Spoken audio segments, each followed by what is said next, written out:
How to calculate the work hour in the given data, like check-in and check-out time, and in last we can calculate the time. So we can using the formula equal f bracket f5 is greater than e5 comma, and then bracket f5 minus e5, then bracket close comma, then bracket f5 minus e5, and then plus 1 and close the brackets and multiply with 24 hour and then enter.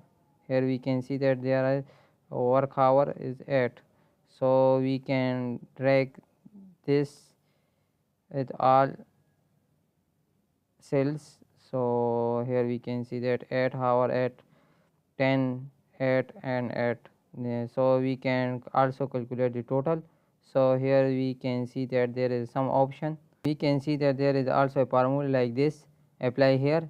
So I have directly, so I have click here only. So the total work hour is 42. Thank you.